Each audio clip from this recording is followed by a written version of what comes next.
દિન પ્રતિદિન ઉગ્ર બનતું ખેડૂત આંદોલન વધુને વધુ મળી રહ્યું છે સમર્થન। આજે મહિલાઓની બાઇક રેલી યોજાઈ। ભરૂચ જિલ્લાથી ખેડૂતો જેતપુર ઉપવાસી છાવણીમાં પહોંચ્યા।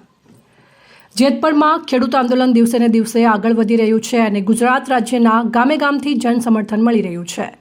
જેતપુર ગામે ખેડૂતોનું આંદોલનની જ્વાળા ગોંડલના મોવૈયા સુધી પહોંચી છે, જ્યાં ખેડૂતોએ ઉપવાસ આંદોલન શરૂ કર્યું છે। જ્યારે 400 કિલોમીટર દૂર ભરૂચથી ખેડૂતો આ જેતપુર ખેડૂત આંદોલનની છાવણીમાં આવીને ખેડૂત આંદોલનને ટેકો જાહેર કર્યો છે। આ રીતે જામનગરથી તેમજ ફલ્લા ગામથી ખેડૂતો જેતપુર પહોંચ્યા છે અને ખેડૂત આંદોલનને સમર્થન કર્યું છે। તો જામનગરના ચેલા ગામથી ખેડૂતો જેતપુર ઉપવાસી છાવણીમાં પહોંચ્યા હતા અને ટેકો જાહેર કર્યો હતો। જ્યારે જીવાપર ચકમપર ગામના ખેડૂતો અને મોરબી જિલ્લાના નિવૃત્ત આર્મીમેન ગ્રુપ પણ ખેડૂત ઉપવાસી છાવણીમાં પહોંચ્યા છે।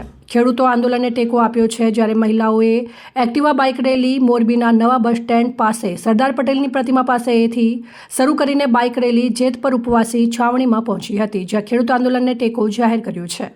હાલ ખેડૂતોનું આંદોલન ઉગ્ર બનતું જતું હોવાથી સરકાર પણ સમાધાન થાય તેવા પ્રયત્નો શરૂ કર્યા છે। સરકાર તરફથી કંપનીને હાલની તકે ખેતરોમાં કોઈપણ કામ ન કરવાની સૂચના આપવામાં આવી છે। તેમ છતાં કંપનીએ ખેતરોમાં કામ ચાલુ રાખ્યા છે, એટલે સરકારની સૂચનાનો પણ અમલ નથી થતો તેવું ખેડૂતોનો આક્રોશ સાથે બોલી રહ્યા છે। જ્યારે સરકાર તરફથી સમાધાનની વાત આવી છે, પરંતુ આંદોલનકારીઓએ પોતાની માંગણી અંગે લેખિતમાં ન આપે ત્યાં સુધી સમાધાન નહીં થાય તેવું જણાવ્યું છે। અહીં એ વાત જણાવી દઈએ કે નવનિર્માણ આંદોલન મોરબીમાંથી શરૂ થયું હતું અને આખા ગુજરાત રાજ્યમાં ફેલાઈ ગયું હતું અને તે સમયની સરકારનો ભોગ બન્યો હતો અને આ ખેડૂત આંદોલન પણ મોરબીથી શરૂ થયું છે। તો તે ક્યાં સુધી પહોંચશે તે આગામી દિવસોમાં જાણી શકાશે। રિપોર્ટ શ્રીકાંત પટેલ, સંબંધ ભારત ન્યૂઝ, મોરબી।